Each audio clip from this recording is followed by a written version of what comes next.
Hello, viewers around the world. Good morning, good afternoon, good evening to you.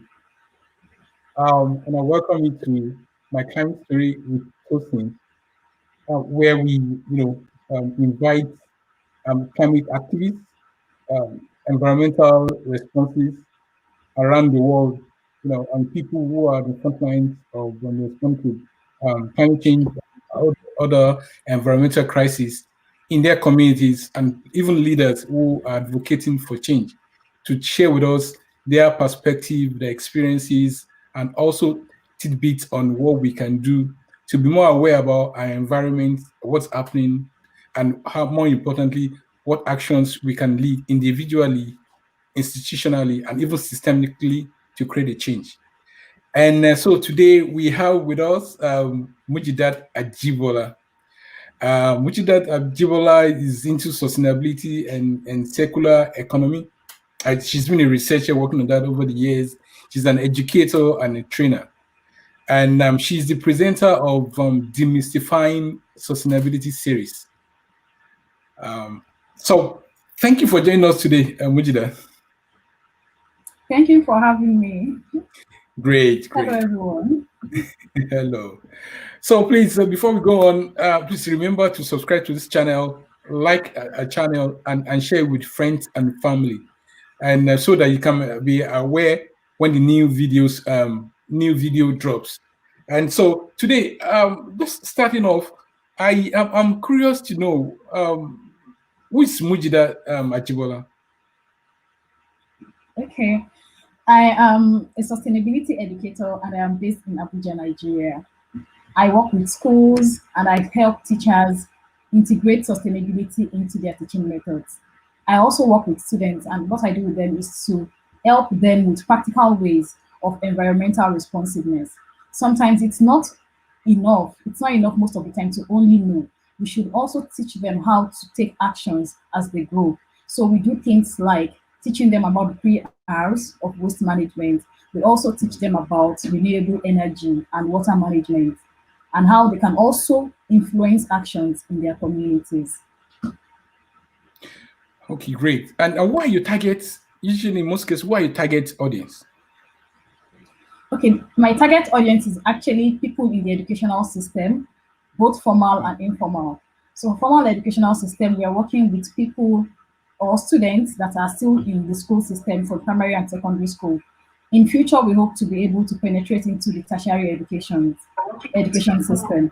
So the reason we are doing this is that we think that our educational system in Nigeria is quite deficient when it comes to sustainable development and concepts. So what happens most of the time is that all of us go through school and we do the normal curriculum we are used to. And when we graduate from school, we are not able to tackle global issues that we are facing globally right now. So we are trying to now see how we can integrate the contemporary issues into teaching methods. We're not changing their subjects, no.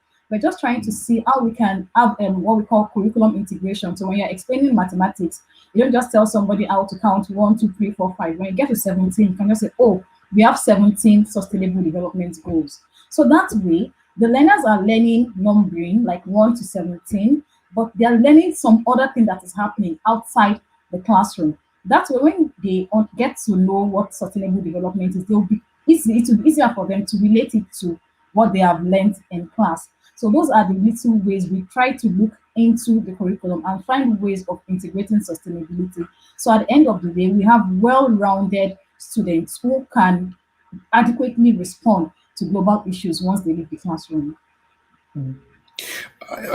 By the way, sustainability development concept you try to treat, why should people be interested in it? What's our business? Why try to integrate it to curriculum? Why should everybody be involved?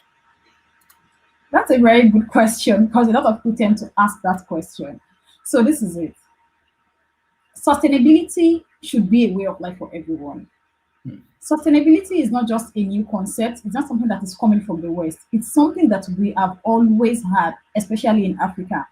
But it is just that somehow along the line, we picked up some habits, and it's just telling us that we should retrace our steps and ensure that we go back to those habits. Sustainability is not a new concept. We as human beings, we get all our resources for our existence majorly from nature.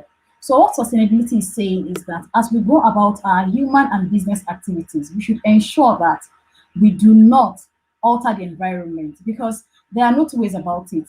It is whatever we give to the environment that the environment gives back to us.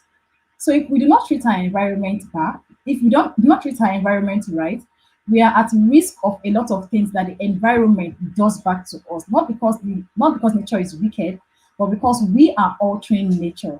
So we should ensure that no matter what we do, we should have very minimal impact on nature so that we can continue enjoying the benefits of nature. If not, we should brace up, and I don't think we are ready, especially considering all we've been through this year. We are not ready to have more issues.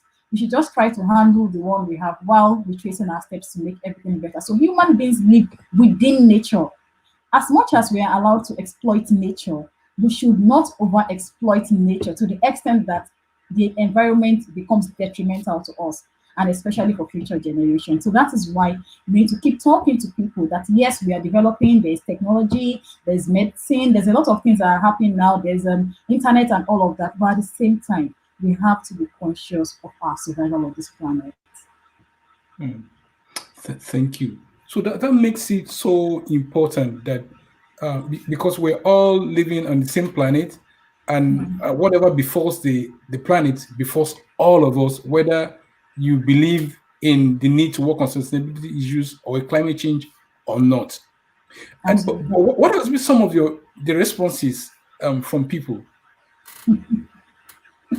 Okay, so truthfully, the responses are changing. Initially, the How do you response mean? was okay. Initially, the response was more like negative, or what I can modestly say, let's say like a bicycle. People didn't want to hear.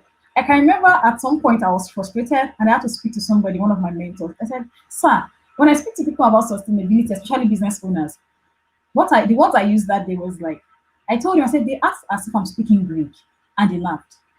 He said, why? I said, they act like what I'm saying doesn't even concern them. So he said, what you do is this. When you're talking to human beings, fine, I talk to human beings, but when you're talking to individuals and households, you talk in terms of the things that matter most to them. That is their health and their well being, and possibly their security. When you're talking to human beings as business owners, you talk to them in terms of their motivation in business, which we all know is profit. So, what a business person is in business for is to make more money, no matter how. And that is why we have the conventional way of production and consumption, which is not doing us any good.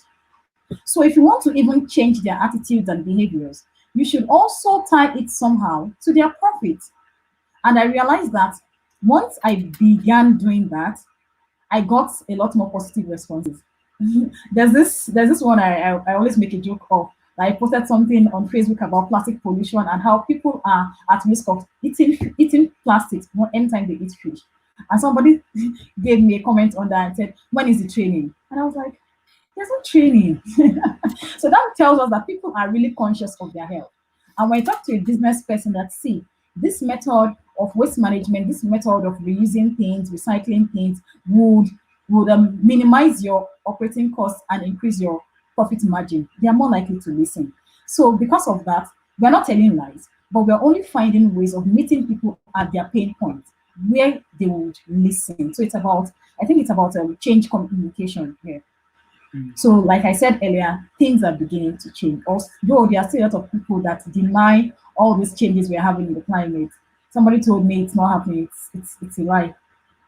But Mm. we hope that with time things will get better. Mm.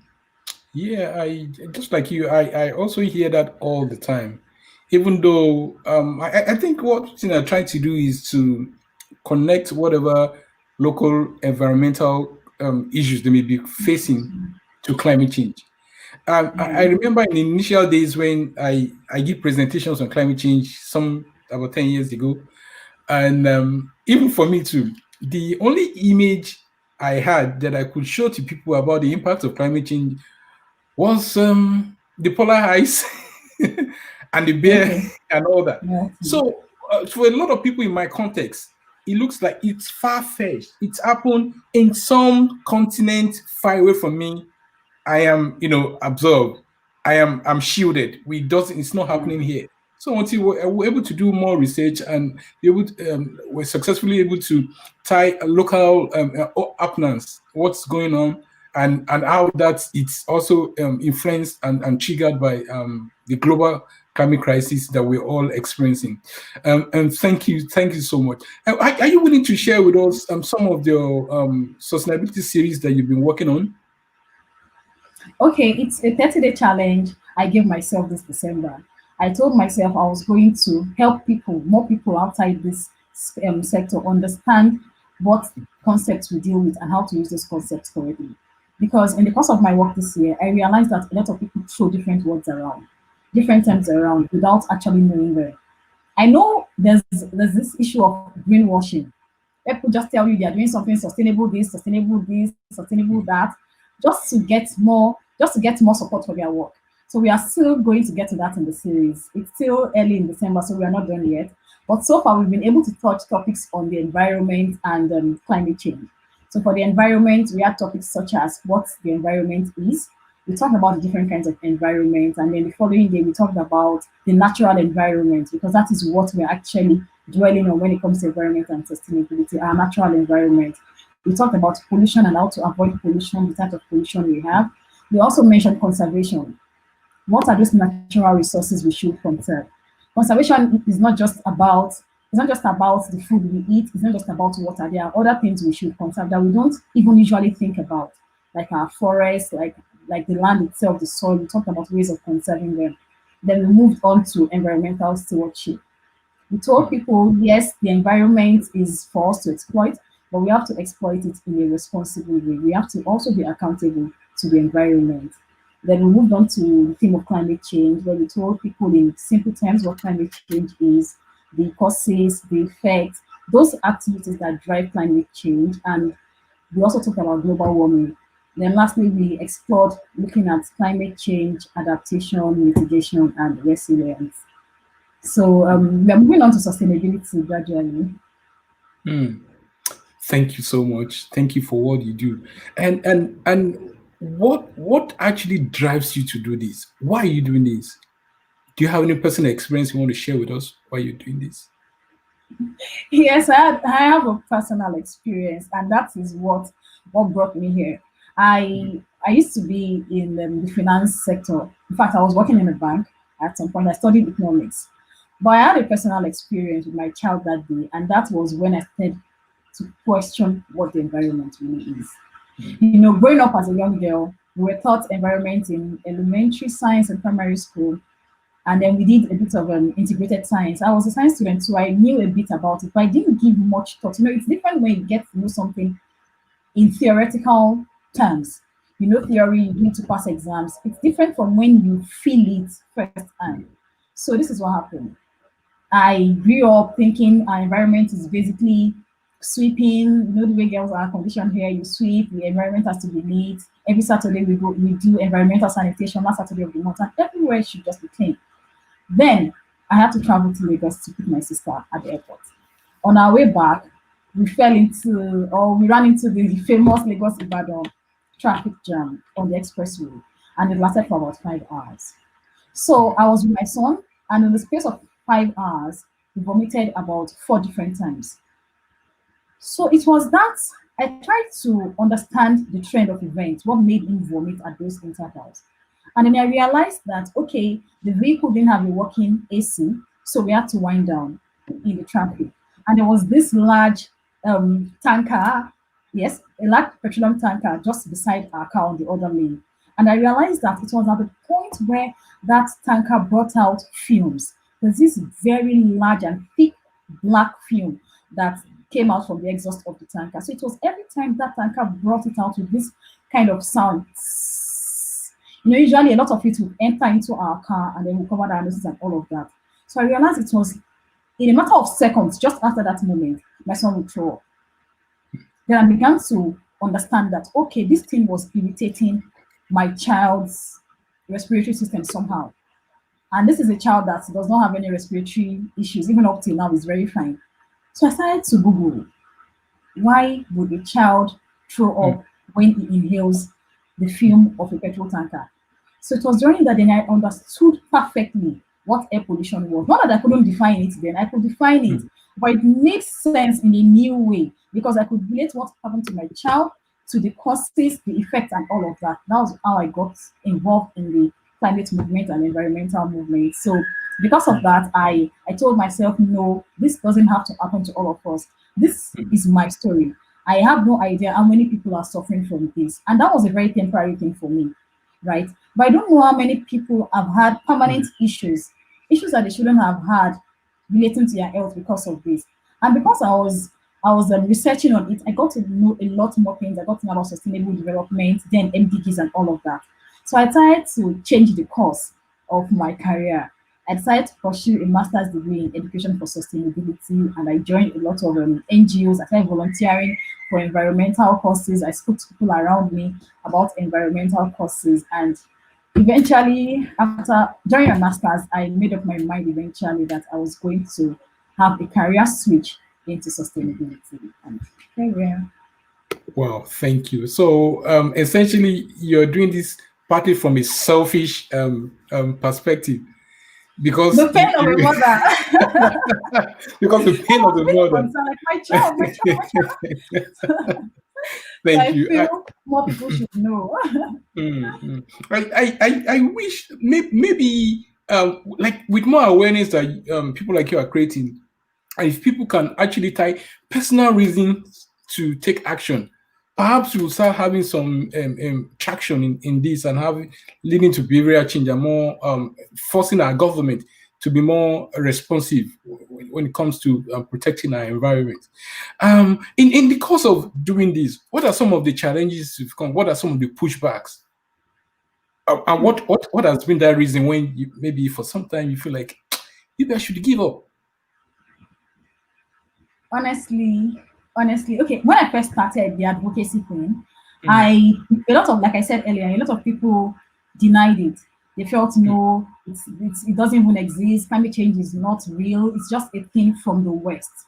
mm, Because some people see sustainable development as a thing from the West that and change is very hard. So people are like, no, we've been like this for a number of years, nothing has mm, happened to us. They don't know that this thing is in gradual stages. And because there's really no way for now to tie a direct link mm, between the causes and the effect of climate change. It took a level of wisdom of my sister too to understand that what happened to my child was as a result of that fume from the tanker. So we could realize that anytime the tanker brought out that fume, it fueled up. So that thing was triggering something in his respiratory system. But looking at the larger world as we are right now, there isn't that direct link. So people don't really see it. The one close to it that I can say people are seeing now is when we talk about plastic pollution and when you talk about fishes in the ocean, probably because people eat it. So I mm, think we need to move more away if we really want this thing to work. We need to move more away from the English. Yes, we still write our papers, we do our researches are mm, important, but we need to move more to the grassroots. We need to mm, make people understand in terms that are relatable to them. We need to bring this thing home to people. When you're talking to somebody in the village, you don't talk about probably you're talking to somebody in Africa, you don't talk about mm, polar ice glaciers. They don't understand. It's not in our context. You keep mm, sounding like you're speaking Greek. So we tend to talk about what is happening in their environment, why their yams are not coming out the way they should because the weather is changing. Let us know why the weather is changing. Things like this, I think, even if they deny it at the first time, second time, after some time, they will come to think about that, like, oh, what this ABC person is saying might mm, actually be true. So we need to bring it home more to us. And mm, another thing I think is that in Nigeria, we are people of God. So mm, we tend to believe that God is in control of everything. Look at what happened during COVID, right? mm, We just think we can pray our way through everything. Yes, while that is very important, I think we also have to understand that there's a place of environmental conservation, yes, in our faith too. In our faith, I don't think there's any faith that allows us to treat the environment anyhow. No. even our faith supports us treating the environment right. So we need to help people to tie it to what matters to them. And because we're people of faith and we are religious and we believe there's an afterlife, it will be very nice if there was a way for us to tie environmental stewardship to and climate issues around religious issues so that people will find out that okay, we are doing this because of our health, we are doing it because of our children on this earth, and we are also doing it because of afterlife. But all this depends on the context we are working. I am talking from the Nigerian context, and I think that is something that can work. But at the end of the day, and I think for a lot of people in Asia too, there's a lot of religiousness there too. So this could also work where anywhere people believe there's a supreme being. So I think those are the things that can work for now. So you think the concept of looking for the intersection between faith and environmental sustainability, it's one area that's like a gray area. A lot of people don't know about that, but has the potential to create a change. Yes, I didn't know about it too until this year. I was on a course and then we were asked to go into our holy books, whatever religion, and go and look for about 10 places, different places that your holy book talks about the environment. I honestly didn't even I didn't know, I didn't think about it. And then I Googled it and then I saw, like I was like, wow. Then I went to the scripture, I started checking and they were real. Then it got to me and I was like, wow. So we don't really have that liberty, right? Talking about our health and well-being, it's not there. Talking about our religion, it's not there. So how did we get these values? Wherever we got these values from, we need to return them there. They are not serving us any good. So I think for people that are very religiously inclined, that could be also another way of driving it home. Thank you so much. That's a good way of driving it home. And but you acknowledged in your contribution that change can be and change is slow. So between when we initiate and we call for change and when change really manifests, between that phase, how do we sustain our energy as an environmental activist and advocate? Because we all want to, we want our actions, we want quick results. I mean, that's quick results sort of encourages our efforts. But where quick results are not coming, because like you admitted, it's changing people or system takes some time. How do we sustain ourselves through that process? Okay, so setting low-hanging fruits and joining a support community. So the first one is this. As much as we are looking at that universal goal of having everybody environmentally conscious, everybody should be environmentally responsive, and we should have a very good climate with where we are able to limit our temperature rise and all of that. I think we should also not, we could even easily fall into depression when things don't happen fast, like you said. So what I do is I set low-hanging fruits. This cannot happen in one day. It can't even happen in 10 years. That's the truth. But what are those steps? Because all of us are psychological people. We are psychological beings. What are those steps that when we achieve them, we tell ourselves, yes, we have grown. Yes, there is change. Yes, things are improving. So when I have a large goal like that, what I do is to break them into, let's say, monthly goals. So I tell myself, after writing everything, I tell myself, oh, okay, this thing cannot happen in a day. It's going to be systemic over time, right? So when I reach one goal and I'm able to achieve it, I tell myself, oh, I have won. This is a win for me. I celebrate that little milestone, no matter how little it is. However So what small. that does, sorry, I didn't get that. I said however little. Yes, however little, I celebrate that little win. I tell myself, yes, this is enough to keep me going. Then I move on to the next stage. There will always be challenges. And one person, like I said yesterday, one person cannot do this alone. One community, one family, one nation cannot do this alone. It needs concerted efforts. So when we don't see that required support or the required reception from people we are talking to, it's very easy. It's natural for us to feel depressed and feel down. And that is the essence of having a good community of like-minded people. So I always fall back on my community and I tell them, oh, this is what I experienced at a particular place I went today. Like I made an example earlier where I was frustrated and I spoke with a mentor. He is more into circular economy, and he told me, okay, tie it to their pain points and see what happens. That word always rings. So when I started tying it to their pain points, I got better responses, and I told him, and he was like, oh, that is working. So that is a win for me. So anytime I am setting my messaging for a particular group of people, I find a way of tying it to their pain points. So what I'm saying in essence is that we should always look for support systems. The support system as an individual in your family doesn't have to be your support system for environmental issues, because not all of them might be environmental Mm, advocates. So you'd be in a wrong in a wrong system if you are mm, asking people who are not friends of the environmental movement to be your support system. They'll just mm. say, we told you so. So look for people. You can join local NGOs, local associations of environmental advocates, so that they can also assist you and give you input when required. Thank you so much. So, looking for support structures around you, looking for your tribe, people who also believe in Yeah, what you are doing, to give you some energy when you feel down. it's Thank you. But important. how can there's usually this question that comes to some people who want to create a change, and they imagine. I mean, imagine yourself. You're just an individual in the midst of so many needs, and so that tends to give us a sense of inadequacy. That I'm just one. I'm insignificant. How can we encourage people who have maybe have a passion for wanting to create a change in their community, but there's just one of them to lead that change? How can they organize locally? Okay, it happens truthfully. It happens when you feel, oh, we are 10 in a room and I'm the only one talking about climate issues. Every other person is just against me. Can this ever work? And then you have this tendency to say, oh, let me just go back and not do this again. No, we should continue. The first thing is we should lead ourselves. Before you lead others, there's self-leadership. And before you let others know or do something, before you can influence them, you should be able to influence power individually. You have to go back to why you're doing this first. Why are you doing this?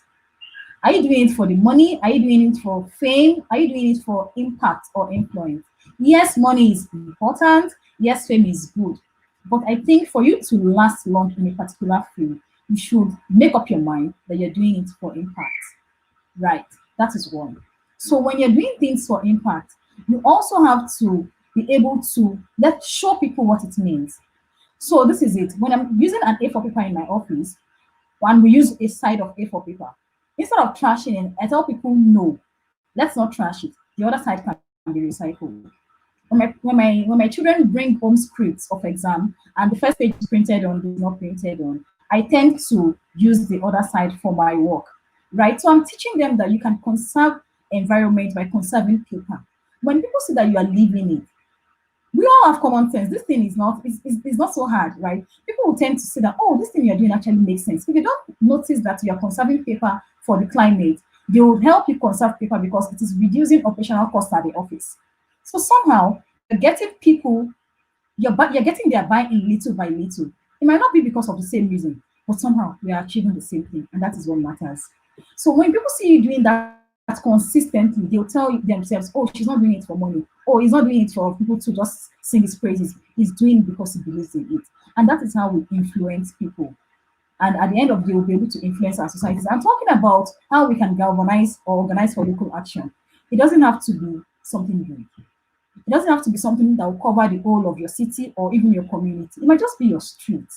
Just look for people in your peer group, talk to them. Oh, guys, can we? And right now, people are doing a lot of things, especially for the climate and environmental movement. People are doing things on Saturday mornings. Probably they're organizing just after a game of football. In Nigeria, a lot of people go out on Saturday mornings, and the young men and the boys, they play football and all of that. So you just realize that it gets people to come together in that community. And little by little, you talk to them. Even after a game of football, what you do is you pick up debts that you use on the football field. People see and like, hey, what are you doing? Oh, we need to keep our environment clean and tidy. Because if these things happen, they find their way into oceans, our fishes eat them, and they explain to them. Day one, they'll be like, oh, you have time. Day two, they'll be like, let's join in. One person joins. the other person joins, and that is how it happens over time. And then just come to your street one day and say, oh, all this debt that we are accumulating on environmental Saturdays and we are taking to the landfill. How about we sort them? And then they ask you, how do you get resources for sorting? You explain what sorting is. You don't have to go and buy new garbage, new dustbins for that. You can just find cartons or something. Okay, you just label with your cardboard. This is for paper, this for plastic, this for metals, this for bottles, and then you get another one for your organic waste.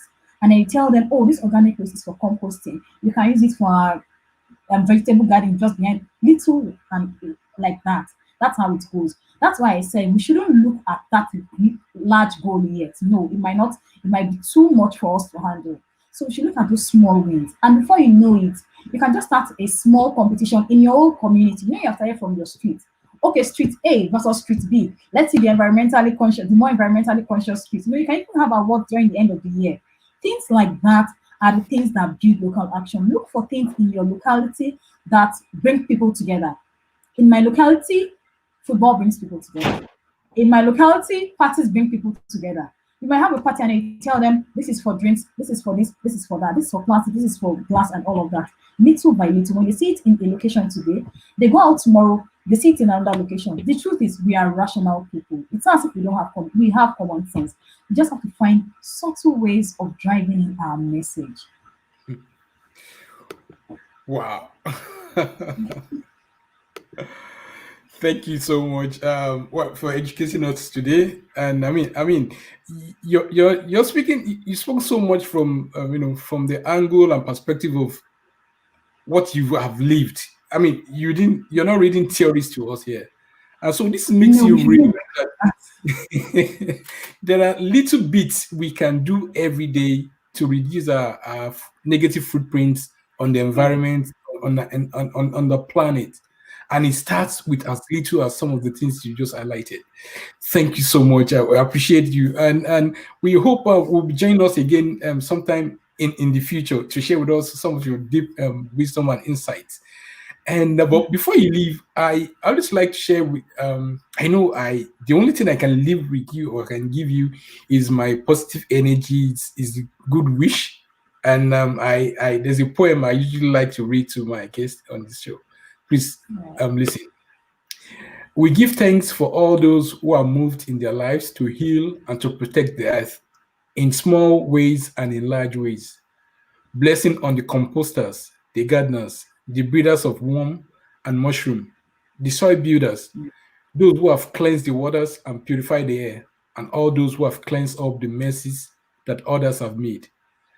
Blessings on all those who defend the trees, who plant trees, who guard the forest, and who renew the forest. Blessing on all those who learn to heal the grassland and renew the stream, on all those who have prevented erosion, those who have restored the fishes, those who guard the healing herbs, and those who know the layer of the wild plants. Blessing on all those who heal the cities, who bring them alive again with excitement and creativity and love. Gratitude and blessing to all those who stand up against greed, who risk themselves, and to those who have bled and have been wounded, and to those who have given their lives in service to the earth. Thank you so much, Mujidah. Thank you. We appreciate all that you do. Please. Thank you so much. It is not. I can imagine. The idea just didn't drop the first day you started this. Must have dropped earlier before, but you took some risk to do what you're doing. To sacrifice for the earth, for humanity. We appreciate you, and on behalf of everybody, we say thank you. Please continue to do this and do more. Thank you very much. I thank you for the good work you do too, bringing this to life, showing it to more people to understand what we are talking about. It's about all of us. Thank you. Thank you so much. Sorry, shortly before we go, I would also like to, your point reminded me about Kentaro. It's a forefront, it was a forefront environmental activist in Nigeria, and I just remember the movie. Thank you. Thank you. So viewers, thank you for joining us today on My Climate Story with Tosin. Please remember to subscribe to this channel, like it and share with friends, and so that you can see more of our videos. And please remember, This is the only planet we have. It's the only home we have come to know.